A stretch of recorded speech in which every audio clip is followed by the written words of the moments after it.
Tap dance, one of America's major contributions to the world of percussive dance.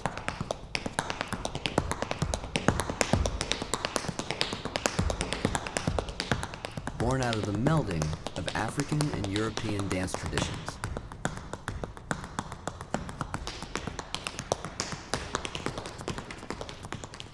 There's so many variations within tap dance.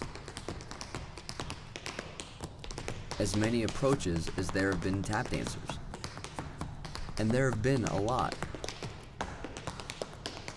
Since its birth, over 125 years ago, tap dance has grown up in the world of American popular entertainment. From minstrel shows and vaudeville, to nightclubs, musical theater, and movie musicals, tap dance has held a featured role. And your approach depends on when in the history's lineage you decide to connect. The landscape of American entertainment shifted in the 1950s and 60s.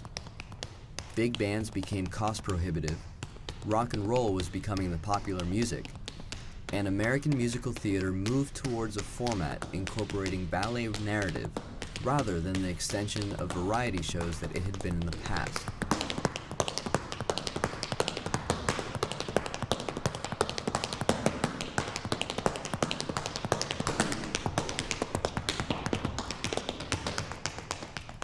All these factors pushed tap dance to the fringes of the entertainment world. Tap dance still existed, there were dancers, but it was outside of the popular discourse. There were fewer and fewer places to dance, and very little need for new tap dancers. So those who had been dancing in the 20s, 30s, and 40s really had no one to pass along the art form to. In the 1970s, a multifaceted resurgence began.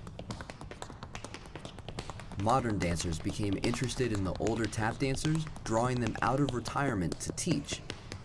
Grassroots organized tap festivals began to spring up, featuring the older tap dancers teaching the technique and the history of the craft. Older dancers also came out of retirement to perform, with groups such as the Copacetics and the Original Hoofers traveling the world.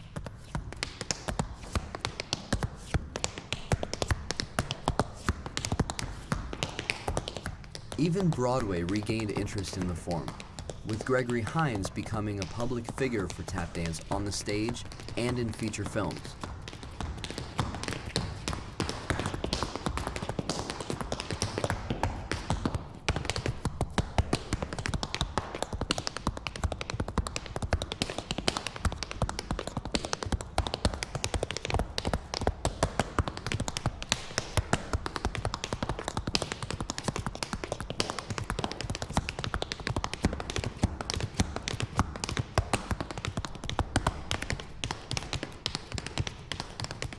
Since then, the resurgence has spawned more popular interest, with Savion Glover at the nexus of the craft. Considered the quintessential tap dancer, Glover presents the form as a pure musician.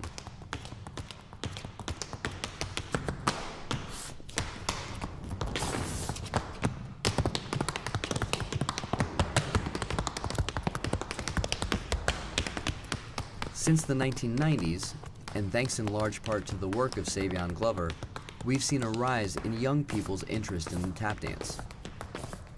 I'm part of that generation.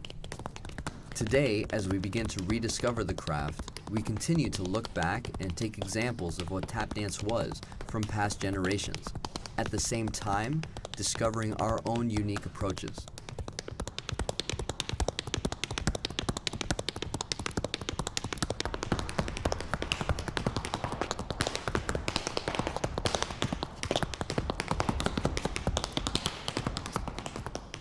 There's so much freedom today. We can take what exists and apply past examples within our own unique context, today's perspective on tap dance.